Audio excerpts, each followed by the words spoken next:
Is it like color? Is it shapes? I think it gets more specific than that. It feels like visuals from a movie, like a scene. Really? Yeah, it feels like I think I've heard other musicians describe this too, but cinema could be a big source of inspiration for music. Got it. You know, like when we were recording Kids from Yesterday, we had it on repeat. There was this short, there's an anthology film, I believe it's called Spirits of the Dead. And one of those short films is called Toby Dammit, I think. And it's Terrence Stamp playing this guy, Toby Dammit. And we had it playing the entire time we were doing the song. And it starts off, it's Fellini who shot it. So it's moving through this airport and everything's very warm and there's this warm glow coming from outside. And it just really synced up with the music for me. And it helped push us to finish that song. So if I'm seeing my own cinema in my own head, it's also fueling the music. Got it. That probably helps with like the conceptualizing of the music.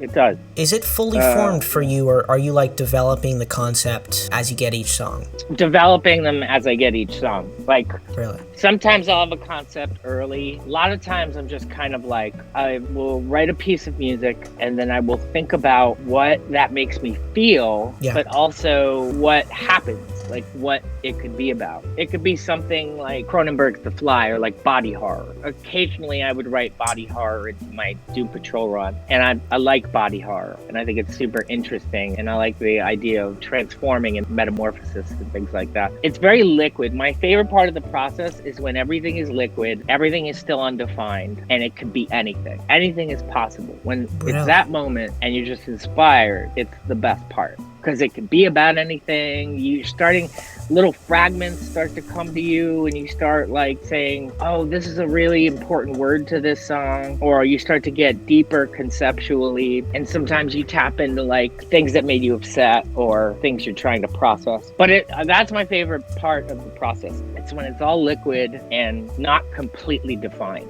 Got it. That's often the scariest part of it for me, because I get like that initial spark, like you said, whether it's like something in cinema or the emotional space that, you know, the microtonal characteristics of like a riff will bring you to, that go like, oh, I know, okay, here's this, it's in this direction. That's always the scariest for me because it's undefined, especially if I have like one line that really works, I then have to live up to that. And so at any moment, I sort of compare it to the metaphor Seinfeld used to describe like creating the show that he had for years and years. It's like running with an egg on a spoon and it's off-road and at any moment it could fall up and splat and it's done. So I get scared in that moment because yes, it could go anywhere, but it could very easily peter out, and either that or like go to a place where like, okay, now that's the line or that's the melody, but it sort of falls flat a little bit. Like that is now what fits there because I put it there and I can't imagine anything else over top of it, but it doesn't live up to the idea. But if you can be there and like go further into an idea and really pull out the best and most interesting parts and the most cohesive parts,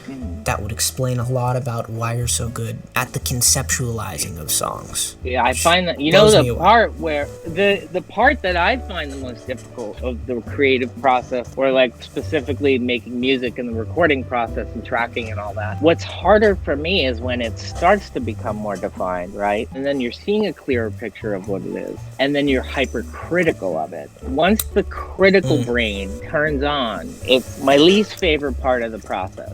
And that happens once it starts to get more defined. But sometimes you could create something that you believe is so good and so powerful, you break through that critical brain. And you're kind of shouting at your critical brain saying like, F off, you know? Yeah. Like, we're just going to keep moving. I think staying in motion is really important in making art. Yeah, I mean, you can definitely see that. You guys put out like the live versions of the Black Parade tracks, and it was really interesting to see like how this thing comes together. It seems like you guys, you get a groove, or it's something like Nana, where you're on tour and you like, there's a riff, there's an initial spark. You sort of define like the groove that things are playing in, the sort of where things are, but not really the structure. It's the same with lyrics, so that you can then find the best direction to bring it in. But yeah.